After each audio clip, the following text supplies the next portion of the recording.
Donc là, du coup, je vais préparer la sauce pour les pâtes, pâtes bolo, comme vous voulez. Oui, la sauce pour les pâtes. Voilà, donc pour la sauce pour les pâtes, donc je vais me servir de ma purée de tomates qui me reste. Voilà, j'ai pris 2 carottes, 2 tomates, une courgette, un oignon et bien sûr la viande hachée. Voilà, donc c'est aussi un moyen de faire manger des légumes aux petits. Voilà, parce que le mien en ce moment, il boude un petit peu les légumes. Mais bon, je pense qu'ils ont tous cette période-là. Donc du coup, voilà, je vais vous montrer comment je prépare tout ça. Et je vais rajouter une boîte de champignons. Normalement, il m'en reste. Voilà. Pour agrémenter un peu plus la sauce. Du coup, non. Qu'est-ce qu'on fait en premier? On va éplucher les carottes. Oui, éplucher les carottes. Les couper en gros morceaux. Et on va les mettre dans le robot, c'est ça. Voilà, hein, on va se faciliter la vie. On va les mettre au robot. Allez, allez, on met tout dans le robot.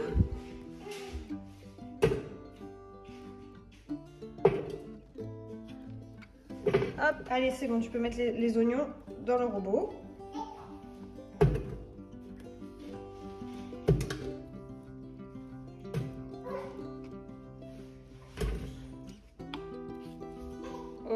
Ok, ouais, la peau avec, on évite.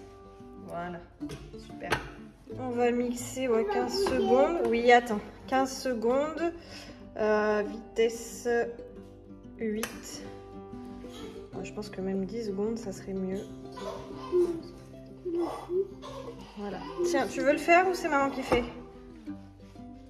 Non, pas le couteau. Allez, c'est maman qui fait? Alors vas-y, fais-le. Allez.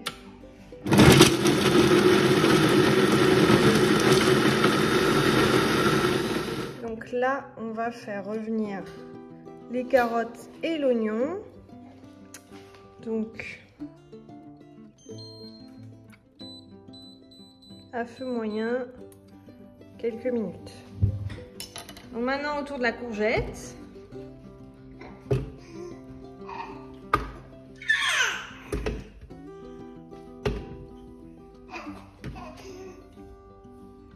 Super. Tu vérifies? Ok. Avec les courgettes, on rajoute les tomates. Voilà.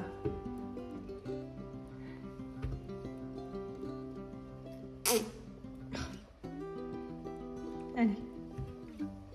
Non, tu vas pas faire ça à chaque fois que tu prends une tomate.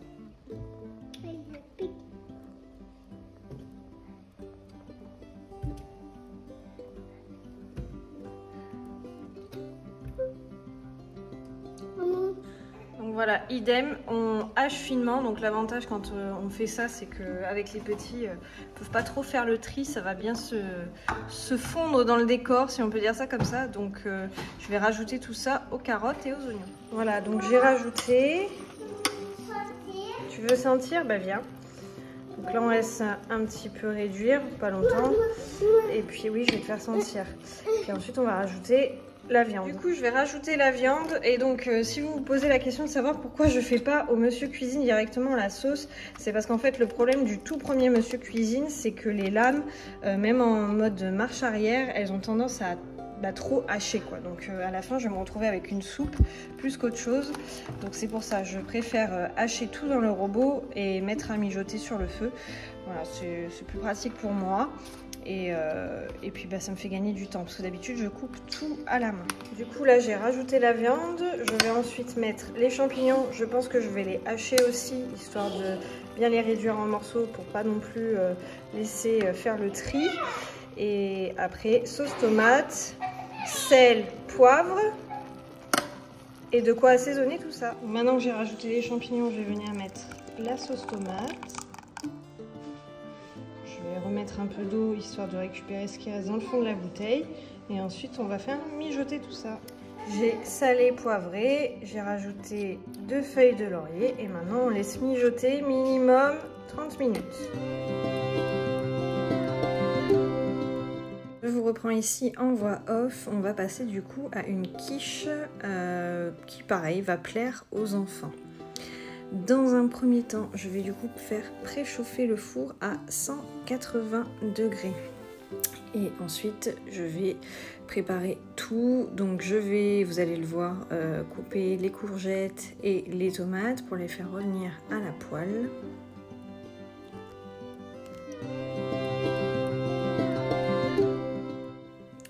Bon, vous m'excuserez par avance, mais je n'ai vu qu'après avoir filmé qu'en fait j'avais mon objectif qui était un petit peu sale. Je rectifie ça juste après. Mais pour cette recette là, malheureusement, vous allez avoir une petite tache sur la vidéo. Je m'en excuse d'avance.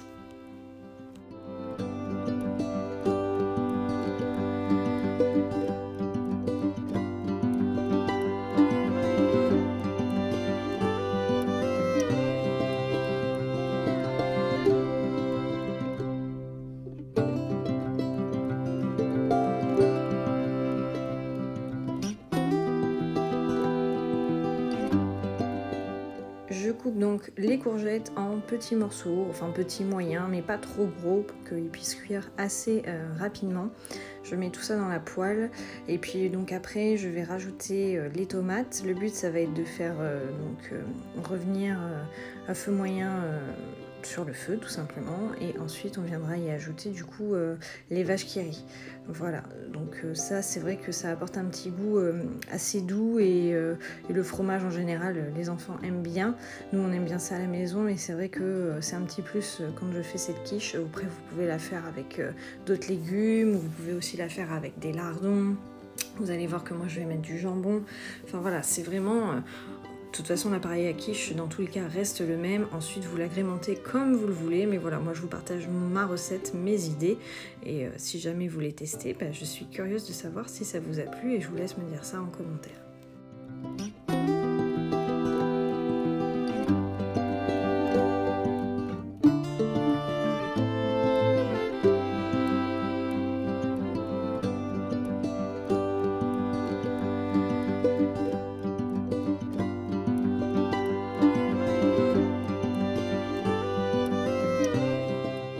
Ici on s'attaque à l'appareil à quiche, donc du coup moi je mets 3 œufs, mais vous pouvez aussi en mettre 4, ça vous fera une quiche forcément un petit peu plus épaisse. Je vais ensuite du coup rajouter la crème fraîche. Voilà, donc là c'est de la crème entière épaisse que j'avais entamée, donc j'ai terminé le pot. Voilà, je fais ça toujours un petit peu au pif, hein, je vois en fonction de la consistance à la fin. Donc vous voyez à peu près combien je mets, 2 grosses cuillères à soupe. Voilà, là j'ai fini le pot surtout.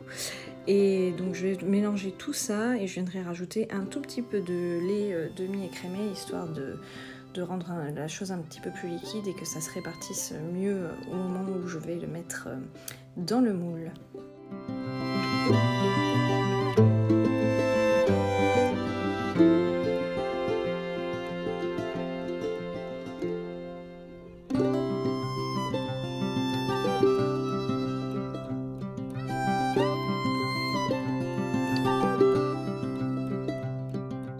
Quand les légumes sont plutôt bien revenus, je vais rajouter du coup le fromage pour qu'il puisse fondre et bien se mélanger avec ces derniers. Une fois que c'est fait, je mets tout dans l'appareil à quiche, je mélange bien et je viens verser dans ma pâte. Et en dernière minute, du coup, je viens rajouter mes tranches de jambon. Ici, il m'en restait 3. Donc je viens les découper grossièrement à la main en petits morceaux et je viens les répartir du coup sur ma quiche pour que ce soit assez esthétique et équilibré, hein, que tout le monde puisse en avoir, parce que bon, le principal c'est que tout le monde soit content et que tout le monde mange à sa faim. Voilà. J'enfourne à 180 pendant environ 35 minutes.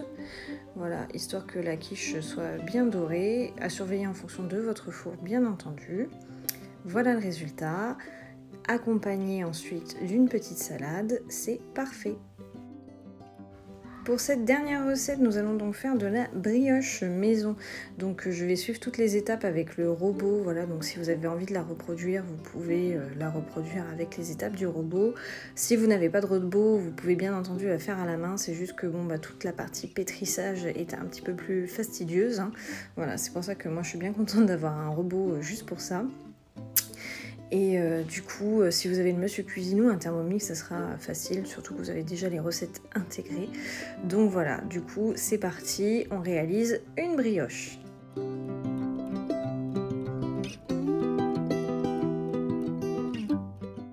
le sucre vanillé, j'en achète quasiment plus du commerce, je le fais moi-même. Voilà, dans un pot, je mets du sucre classique avec 2 gousses de vanille.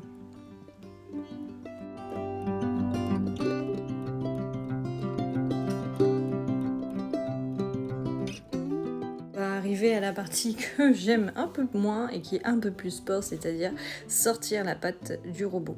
Donc là c'est vrai que ça colle un peu, c'est toujours un peu compliqué, surtout que bon, le premier Monsieur Cuisine n'a pas de poignée comme le dernier, hein. Le Thermomix a la poignée, le dernier Monsieur Cuisine aussi, mais là pas du tout, donc du coup c'est vrai que c'est un peu sport parce que le bol est assez lourd, donc bon, j'essaie de faire comme je peux et bon, je prends mon mal en patience car à chaque fois c'est assez fastidieux.